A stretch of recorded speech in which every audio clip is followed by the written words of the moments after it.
सावधान। इडमो अर्हन्ताडम् इडमो सिद्धाडम् इडमो आयरियाडम् इडमो छायाडम् इडमो लोये सवसाहुडम् जीवमजीवं दवं जिणवर्वसहेण जेणणे दिट्ठं देविन्दविन्दवन्दं वन्दे तं सर्वदा शिरसा। राम कहानी सुनो रे राम कहानी, राम कहानी सुनो रे राम कहानी। सुनत हरस आवे हो, सुनत हरस आवे बीरा की वाणी। राम कहानी सुनो रे राम कहानी, राम कहानी सुनो रे राम कहानी। श्री राम जय राम, श्री राम जय राम, जय जय राम। दशरथ के राज दुलारे, कौशल्या की आंखों के तारे। ओ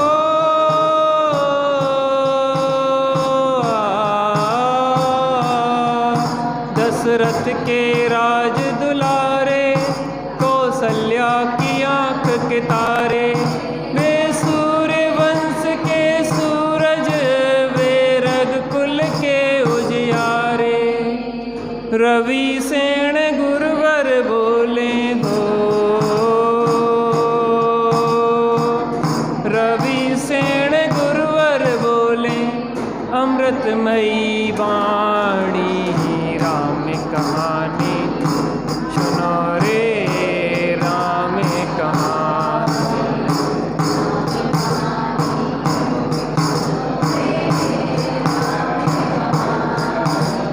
श्री राम जय राम, जय जय राम।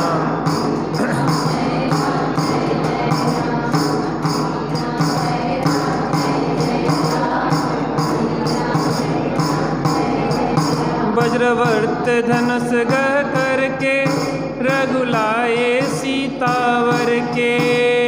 ओ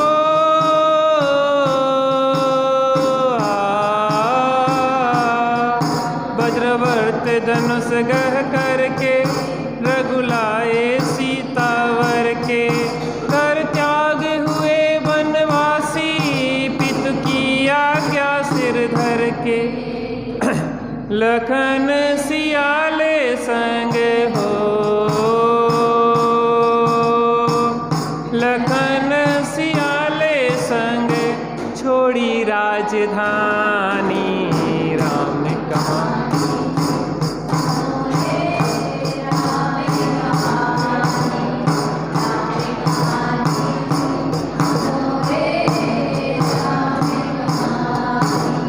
श्री राम जय राम।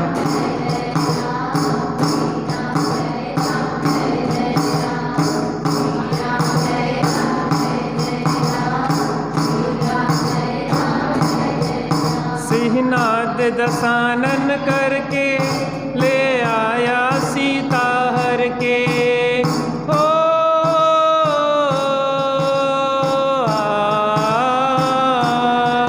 सिंहनाद दशानन करके, ले आया सीता हर के। रघुवर फिरे बन बन में, सीता की रटन को रटते। क्षमता धरी सीता ने हो, क्षमता धरी सीता ने तत्व ज्ञान बल से। राम कहानी सुनो रे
मुद्रिका निशानी राम कहानी।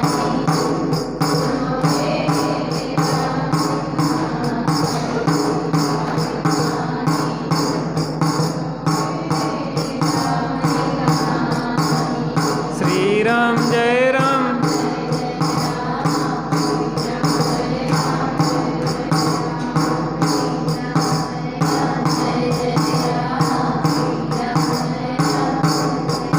लखन दसानन बध करके रघुलाए सीता जय के। ओ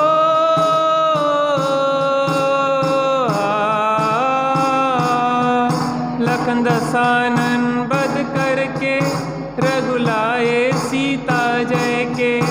और भेंट में दे दी लंका विभीषण ज्ञानी को जय के। लखन सियाले संग हो, लखन सियाले संग आए राजधानी राम कहानी।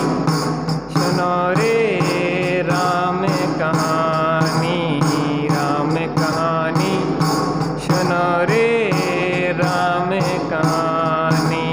श्री राम जय राम जय जय राम। श्री राम जय राम जय जय राम।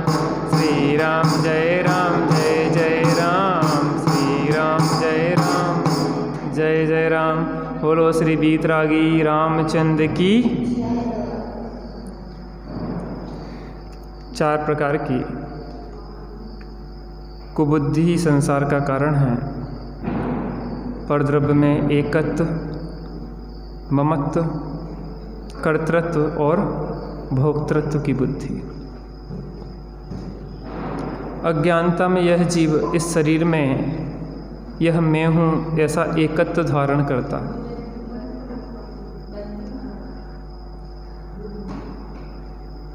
और इस शरीर के संयोगियों में ये मेरे हैं ऐसा ममत्व धारण करता है। मैं इन शरीर और संयोगों का करता हूँ ऐसा कर्तृत्व धारण करता है। ये परद्रव्य मेरे करता है ऐसा कर्तृत्व धारण करता है। मैं इनका भोगता हूँ ऐसा भोक्तृत्व धारण करता है। और ये मेरे भोगता हैं ऐसा भोक्तृत्व धारण करता है। ये 4 प्रकार की कुबुद्धि है हमें संसार में भ्रमाती हैं। और यह जब सुबुद्धि में परिवर्तित होती हैं तो यह समझ में आता है कि ये मैं हूँ आत्मा, ये मेरे अनंत गुण और असंख्यात प्रदेश मेरे हैं। मैं ही इनका करता हूँ और मैं ही इनका भोगता हूँ। कथा अपनी चल रही थी। राक्षस वंशी विद्याधरों का अधिपति रावण ने अपनी बहन का विवाह किससे किया था? खरदूषण से किया था। उनके 2 संतानें हुई थी, एक शंबुक और एक सुंदर। शंबुक ने एक बार विचार किया कि मैं एक ऐसी खड़क को प्राप्त करूंगा जिससे मैं अजेय बन जाऊं। उस खड़क का नाम था सूर्यहास खड़क। सूर्य की तरह वह तेजवान थी और शत्रु पे उसके प्रहार से बच नहीं पाता था। उसके प्राप्त करने की विधि थी कि 12 वर्ष तक एक अन्न का आहार लेते हुए जंगल में एकाकी साधना करना होती थी। शंबुक ने निर्णय लिया कि मैं जंगल में जाके सूर्यहास खड़क को प्राप्त करूंगा और 12 वर्ष के लिए वह वहाँ जाके संकल्पबद्ध होके बैठ गया। एक ही झुरमुट में बांसों के बैठा रहता था वहाँ पे उसकी सिद्धि के लिए। तो बांस से वो घिर गया था एक प्रकार से। भोजन लेके उसकी माँ चंद्रनखा आती थी, एक अन्न का बना हुआ आहार, और वह भोजन करता था उसको वहीं पे। 12 वर्ष हो चुके थे और 12 वर्ष बाद वह सूर्यहास खड़ग प्रकट हुई। उसको प्राप्त करने की विधि थी और वह विधि यह थी कि 7 दिन उस खड़ग के प्रकट होने के कम से कम इंतज़ार करना पड़ता था और 7वें दिन उसको धारण करना पड़ती थी। 7 दिनों तक अगर धारण नहीं करे कोई यशस्वी, कोई पुरुषार्थी, कोई पुण्यशाली अगर उसको धारण करे तो वह उसको भी प्राप्त हो जाती थी।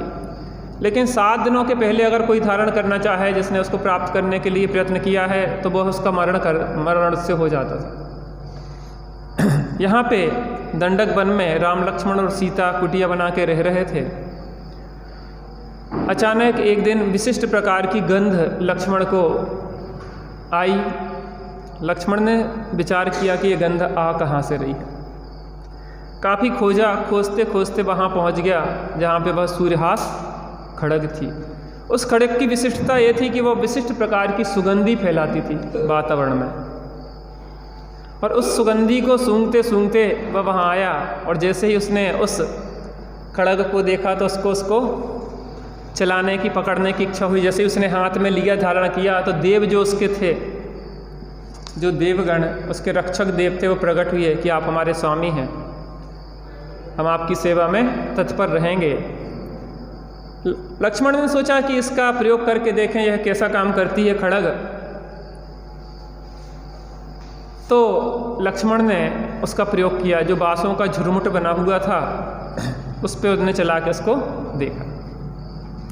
जैसे ही उनने प्रयोग किया तैसे ही एक चीख निकली और लक्ष्मण समझ गए कि कोई ना कोई गलती हो चुकी है, और देखा तो वहाँ पे शंभुक जो था उसका धड़ अलग हो चुका था और गर्दन अलग हो चुकी थी।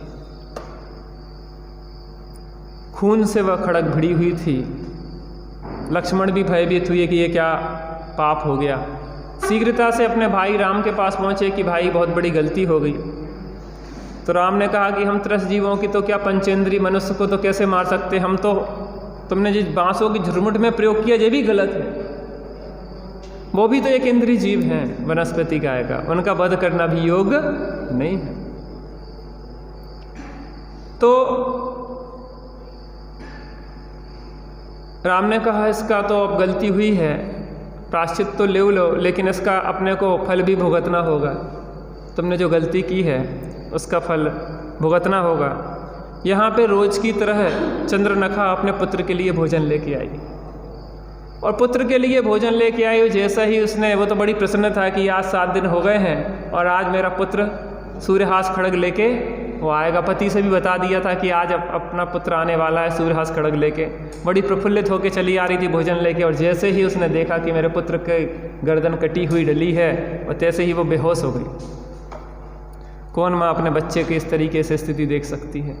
माँ तो कल्पना करके ही बेहोश हो जाए, और साक्षात जब ये सदृश्य देखे, और जिसने 12 वर्ष तक इंतजार किया हो अपने पुत्र के लिए, उसकी क्या स्थिति होगी। लेकिन परिणामों की बड़ी विचित्रता है, क्षण क्षण में परिणाम। आप लोग प्रागभाव प्रतिध्वंसा भाव पढ़ रहे थे, ये प्रागभाव प्रतिध्वंसा भाव कैसे बदलते रहते। अभी बच्चे की शोक में व्याकुल है, अब कुछ और में व्याकुल है, वो परिणाम बदलते रहते हैं। वर्तमान पर्याय का पूर्व पर्याय में अभाव कौन सा भाव है? वर्तमान पर्याय का पूर्व पर्याय में अभाव प्रागभाव, वर्तमान पर्याय का भविष्य की पर्याय में प्रतिध्वंसा भाव। एक पुद्गल द्रव्य की वर्तमान पर्याय का दूसरे पुद्गल द्रव्य की वर्तमान पर्याय में कौन सा भाव है? और एक द्रव्य का दूसरे द्रव्य में भाव, एक परमाणु का दूसरे परमाणु में भाव। पुद्गल द्रव्य हैं दोनों, पुद्गल। एक परमाणु का दूसरे परमाणु में भाव कौन सा है? अन्योन्य। कौन सा होगा? दो द्रव्य हैं, अत्यंत अभाव है। एक परमाणु का दूसरे पर, दोनों द्रव्य हैं, चूंकि है अद्भि पुद्गल द्रव्य, लेकिन 2 द्रव्य हैं तो एक में दूसरे का अभाव, अत्यंत अभाव है पर्याय में। और वो भी सुनो, वर्तमान पर्याय में, वर्तमान पर्याय में लगाना, क्योंकि वही चीज आज माने लोहे रूप है और भविष्य में आज कोयले रूप है, भविष्य में वो हीरे रूप भी हो सकती है, वही चीज। क्योंकि पुद्गल निरंतर परिणमन करता रहता है, अवस्थाएं बदलती रहती हैं। तो ऐसा समझो ना, जैसे गोबर था, गोबर खेत में खाद बन के डला, और खाद बन के वो पौधों में गया, और पौधों में जाके फल फूल रूप में फलवित हो गया, तो वो गोबर क्या बन गया?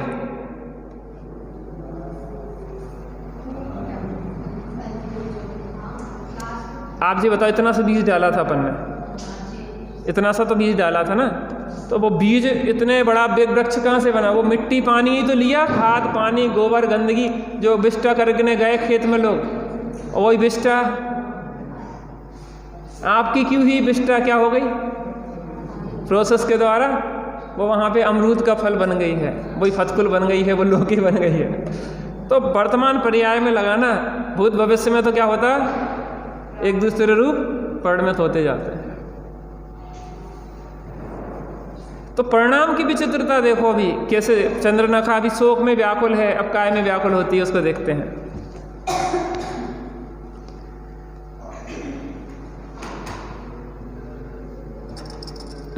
पृष्ठ क्रमांक 164, छंद क्रमांक 31।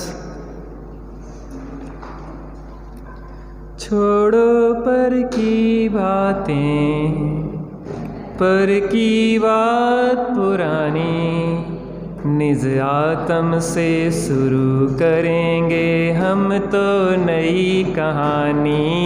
हम आत्मज्ञानी, हम भेद विज्ञानी, हम आत्मज्ञानी, हम भेद विज्ञानी।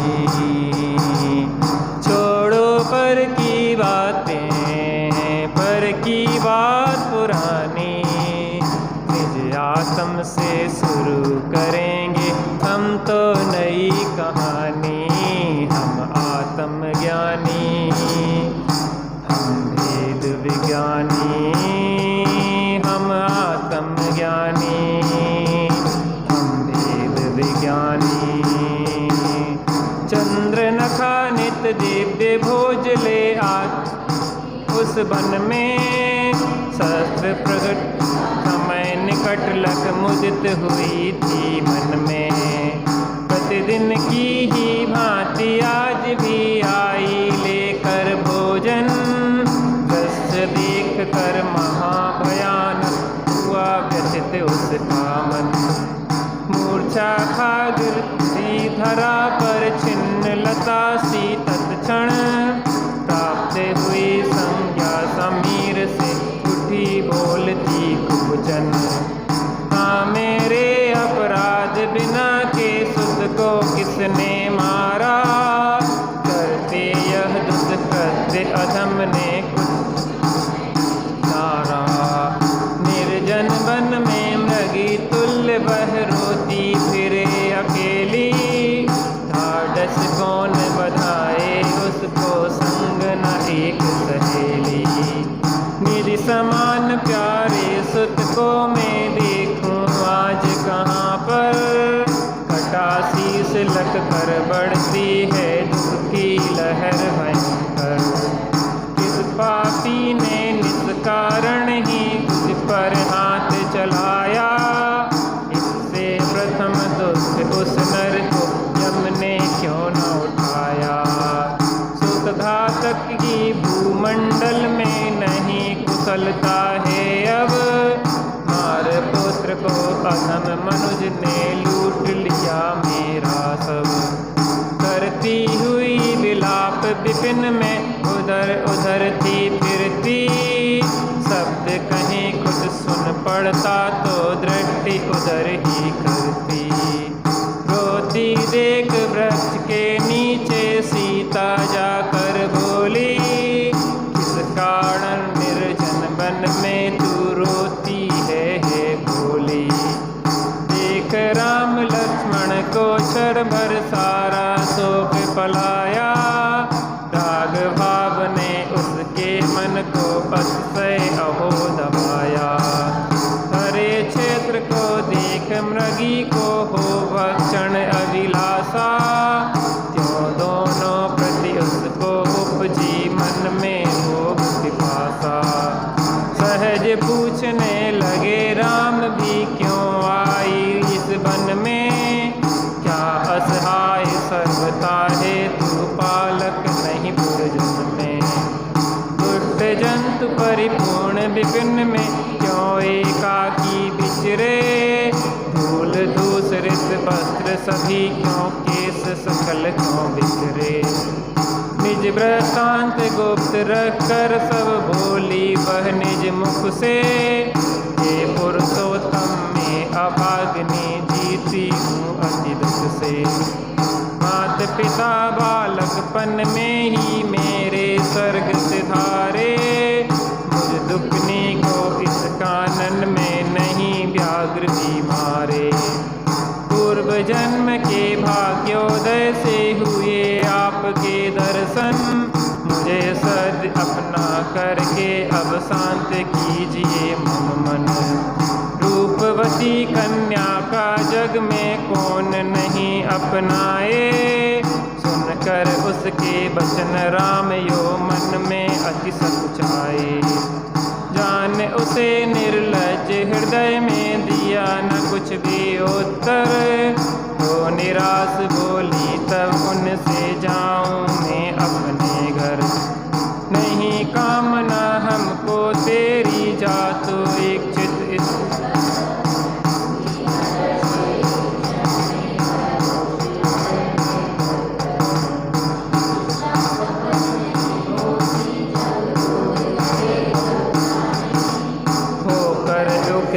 बस सर्वथा करता अपनी हानि।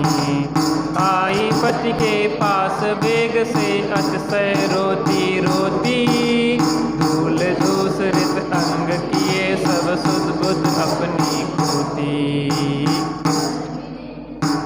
और विदीर्ण स्वयमेव नखों से वक्ष अंता वस्त्र दर्द चौदली जल को। लिया निज अंग रक्त हो रहा रुधिर से। आहा में मर गई बोल उच्च स्वर में। तू हो कांते शांत बचन बोला कर दूषण। किस पापी ने किया तुम्हारा बेकत कदम। सुनिए मेरी कथा ध्यान से हे प्राणेश्वर। गई आज जिस समय विपिन में भोजन लेकर। देखा मैंने कटा शीस अपने सुतवर का। लगा लिया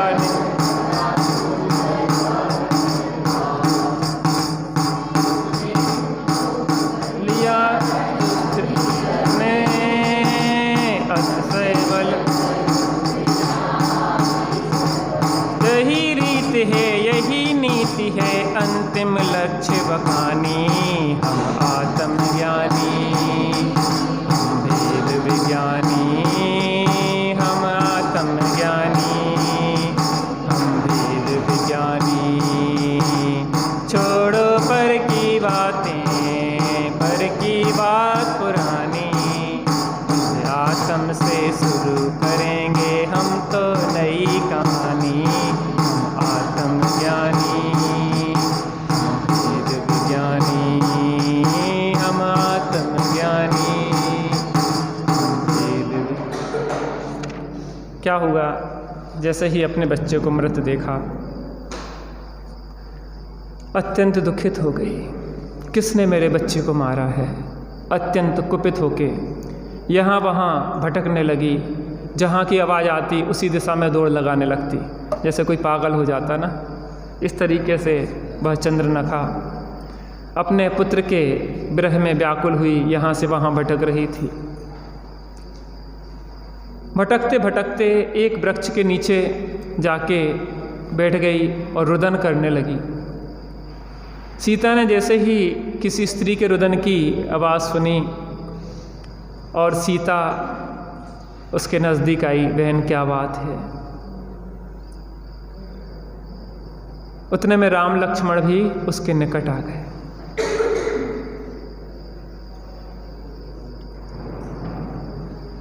जैसे ही राम लक्ष्मण को देखा तो वह कामातुर हो गई। परिणामों की विचित्रता देखो। अभी शोक में मग्न थी और अब वासनाएं उठ गईं। जो विकारी भाव मिर्गी के बेग की तरह घटते बढ़ते रहते हैं, स्थिर रहने वाले नहीं।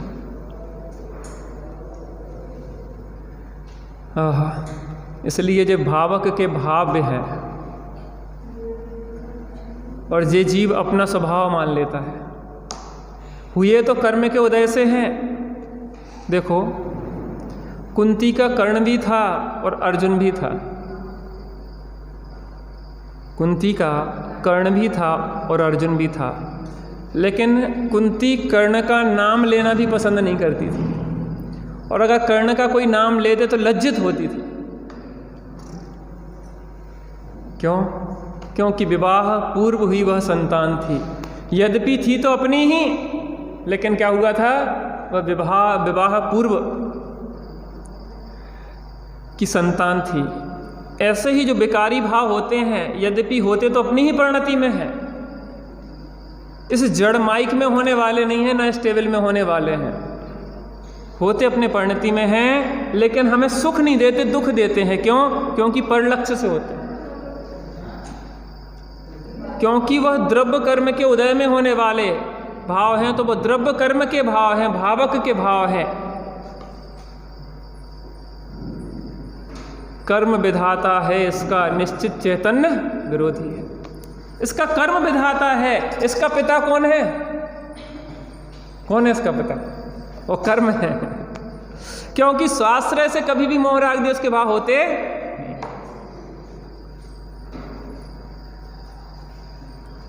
मोह राग द्वेष के भाव जब भी होते हैं वह पराश्रय होते हैं। द्रव्य कर्म का उदय होता है और नो कर्म का लक्ष्य होता है। किसका होता है? बिना द्रव्य कर्म के भाव कर्म हो जाएं तो वो स्वभाव ठहरे।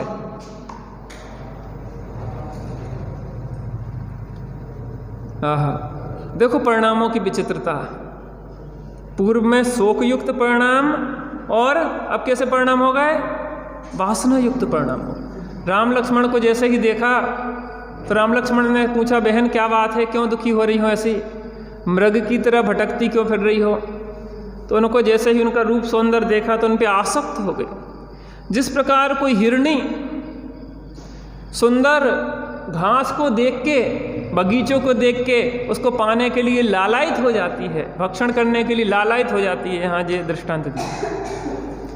ऐसे ही वह चंद्रनखा राम और लक्ष्मण को पाने के लिए व्याकुल हो गई।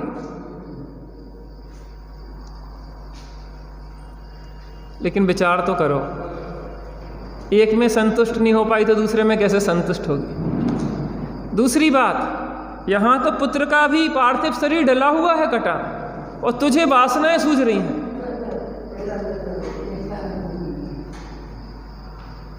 अभी बच्चे का सौ उठाया भी नहीं गया है, जैसा का तैसा खड़ा है, अभी तू रो रही थी उसके विरह में, और अब तेरे अंदर वो वासनाएं जागृत हो रही। मैं राम लक्ष्मण को कैसे प्राप्त करूं? उसने कहा कि क्या बताएं। राम लक्ष्मण ने कहा, ऐसी वेशभूषा बनाए क्यों घूम रही हो, धूल धूसरित तन है।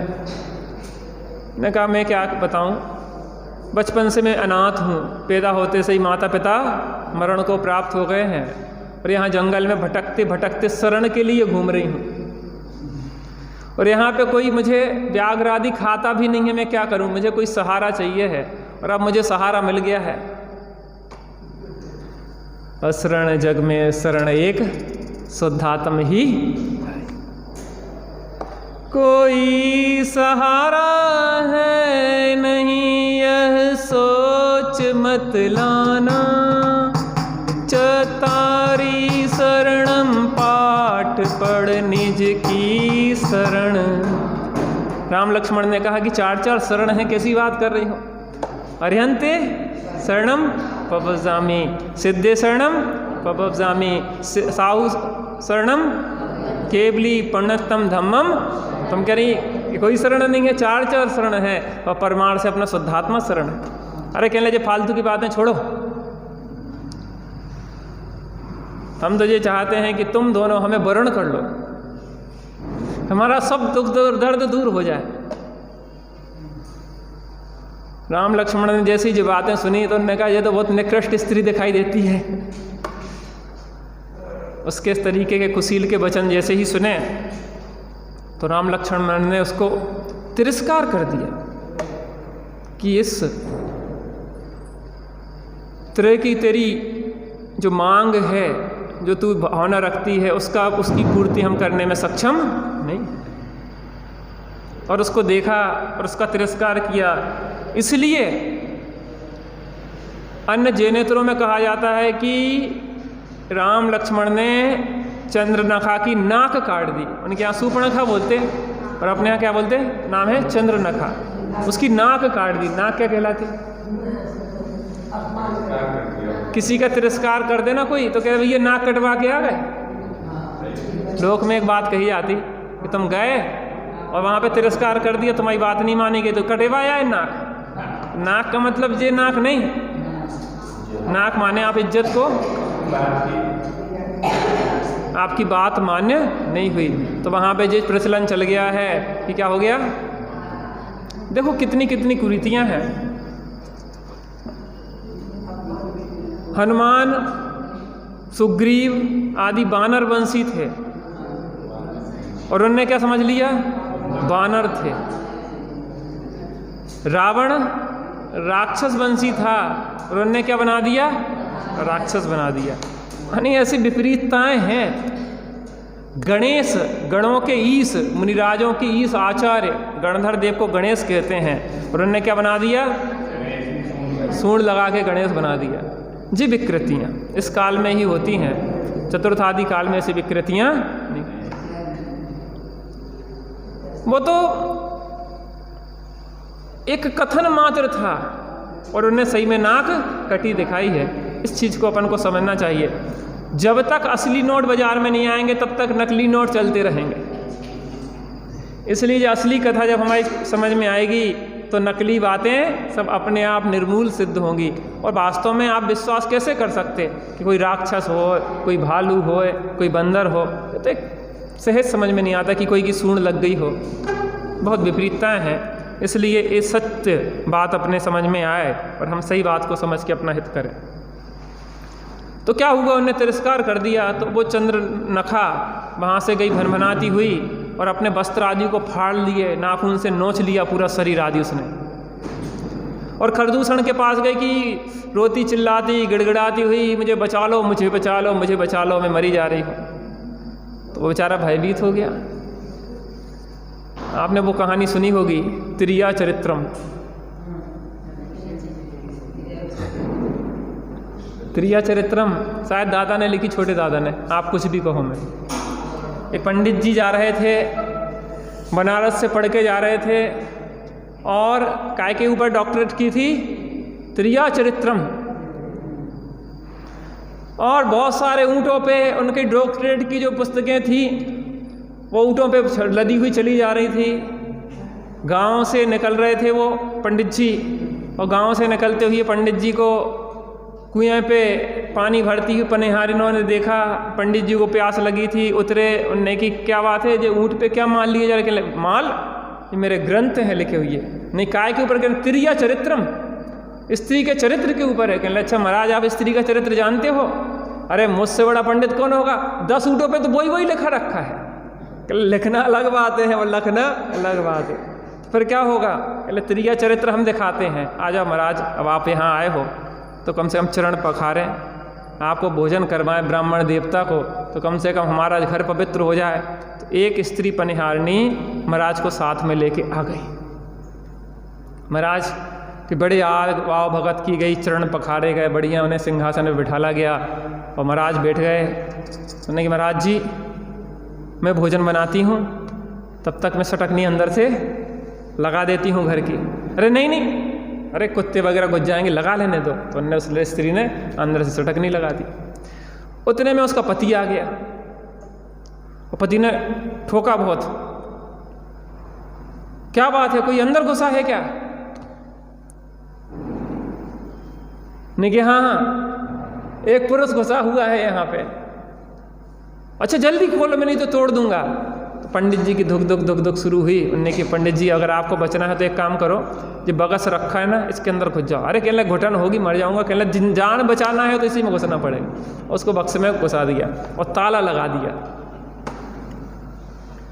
और पति आया, उनने कि क्यों इतनी देर क्यों लगाई, कौन है, कहाँ है, कहाँ बताओ। कहले इस बक्से में है। पंडित जी के प्राण सूख गए। अब इसने बक्से में ले आओ चाबी दो, ऐसी फेंक दी चाबी। अब चाबी फेंक दी तो और धुक धुक हो गई। पंडित जी ने कही आज तो गए, अब तो प्राण गए। वो स्त्री मुस्कुरा गई तो पति भी थोड़ा संकोच कर कहने लगे, तुम्हें देखो 25 साल हो गए, 4 बाप बच्चन के बाप हो गए, अभी भी तुम्हें विश्वास नहीं है हम पे, आज भी तुम्हें हमें लगता है कि बताओ हम कुछ खुशील कर रहे होंगे, तुम्हें शर्म नहीं आती। वो उल्टी बोलने लगी तो वो पति बेचारा शर्मिंदा हो गया, नहीं कि वास्तव में अब उसने भोजन करवा कर बुके पति को और उसने चुपचाप निकाला। अब गेट को पंडित जी को निकाला तो पसीने पसीने हो रहे थे। तो ने कि माता, पहले तो कह रहे थे पुत्री, अब क्या बोलने लगे माता। कहले मैंने तो ग्रंथ लिखे, तूने तो साक्षात दर्शन करवा दिए त्रिया चरित्र के। तो वास्तव में ग्रंथ लिखना अलग बात है और त्रिया चरित्र को जानना अलग बात है। खरदूषण त्रिया चरित्र को नहीं जान रहा था और क्या होता है उनकी बातों में, आता कि नहीं आता खरदूषण, आएगा कि नहीं आएगा,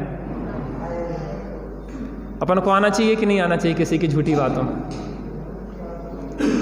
बातों में आवे न जग की कदापि, चमत्कार लख कर नहीं मूढ़ होवे, अरे पर की निंदा प्रशंसा स्वयं की, के समय शक्ति बुद्धि न खोवें।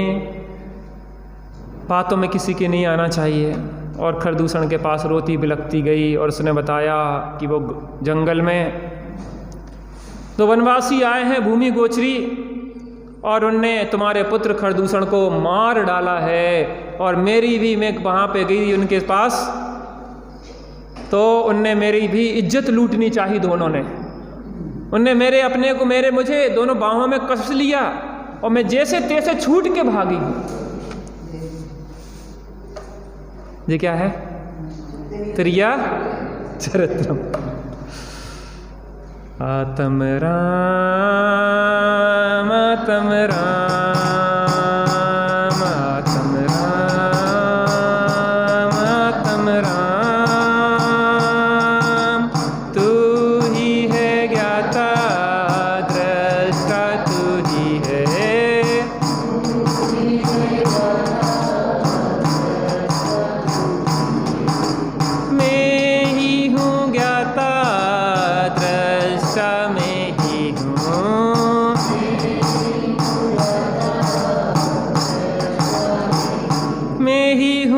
सुख निधान।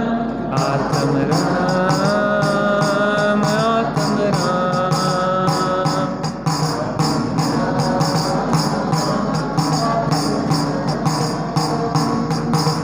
तू ही मंगल उत्तम, तू ही शरण है,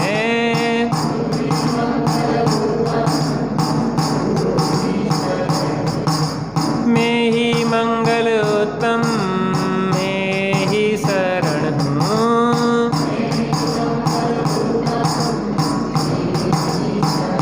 मैं ही तो हूँ शाश्वत धाम।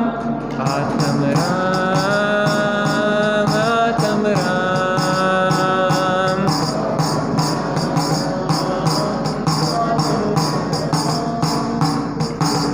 तू ही है साधन साध्य, तू ही है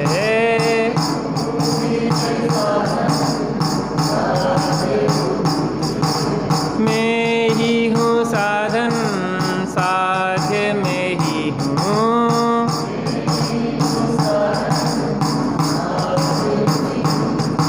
मैं ही शिव स्वरूप शिव का। आत्म राम आत्म राम,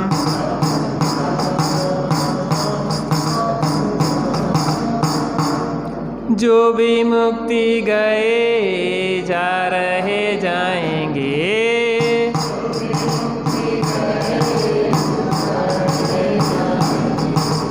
जो भी मुक्ति गए जा रहे जाएंगे,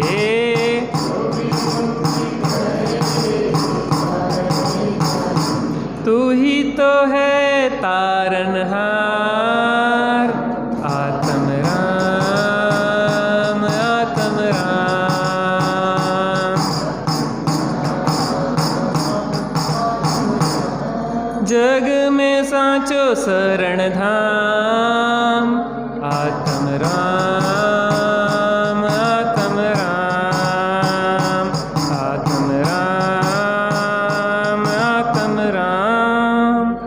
बोलो वीतरागी कार्य परमात्मा श्री रामचंद्र की। अंतर में स्थित कारण परमात्मा भगवान आत्मा की। हम सभी कार्य परमात्मा से कारण परमात्मा रूप बने, इसी मंगल भावना से।